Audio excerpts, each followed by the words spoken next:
Greetings, 12th graders. This is Mrs. Showerman, your counselor. I just wanted to reach out to you and pass along some information regarding the free application for federal student aid, or the FAFSA as we know it. So the application became available October 1st for the 2021 school year. So if you are scheduled to graduate by June of 2020, this definitely applies to you. Some tips I wanted to pass along. The first one here says everyone, and you'll notice that word is bolded and in caps. That means it's pretty important. Everyone, and I do mean everyone, should apply for federal financial aid. So if you have a solid plan in place for next school year and you have applied to some colleges, you've been accepted, you should be applying for federal student aid. If you're unsure of your plans, you should be filing for student aid. If you believe your family would qualify for some federal aid based on income, you should be filing. If you're not sure that your family would qualify based on income, you think it's too high, you should be filing a FAFSA. Everyone should apply for federal financial aid. And why is that? Because a lot of scholarships are tied to having a completed FAFSA on file. The state aid programs are tied to having a FAFSA on file. So there's lots of reasons. And regardless, like I said, of income levels or whether you have a solid plan in place or not, you definitely should be applying for your FAFSA. One of the things that they've done this year, you can download it on your mobile device. So you can complete your FAFSA in the car on your phone. And how cool is that?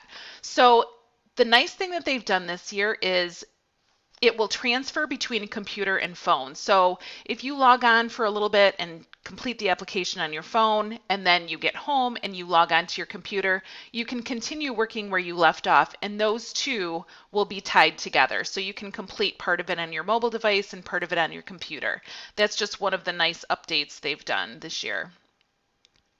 So what's the first step in creating that FAFSA? The very first step is to create your FSA ID. This is the way that you're going to sign your application when it's completed. It's also the way that you're going to log in whenever you want to work on the application. You and your parent or guardian are going to need your own separate IDs because you're both going to have to sign using your own FSA ID. Your parent's not going to be able to log in as you. You are not going to be able to log in as your parent. You will both need to have a separate ID. I've put links here, so for more information or to actually get started on creating that, simply just click on the link and it'll take you right where you need to be.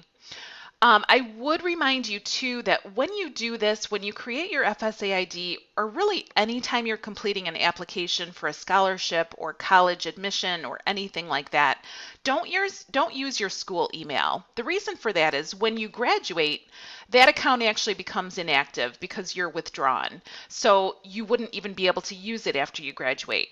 Your FAFSA, or your free application for federal student aid, is something that you're going to have to apply for each year you're in school. So you're going to need an email that's going to work for you. I'd remind you to use something that's appropriate, maybe your name at gmail.com or something like that. Hotmama at yahoo.com is probably not what you want to use. Figure out something that's school appropriate, something that you're going to have for a long time so that you can keep using it for applications and scholarships.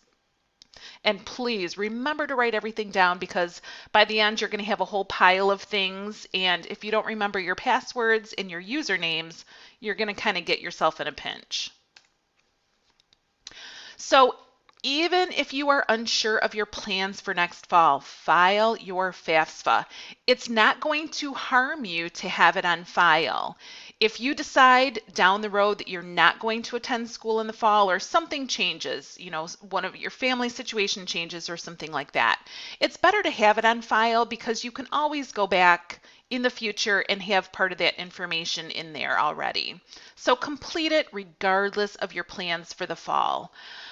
If you need some assistance, I've put some other links in here for you. You can find common questions, answers to those on a link. You can get chat, phone, or email assistance.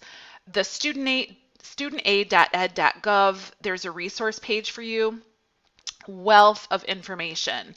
Everything you need to know you can find online or get some email help or call somebody.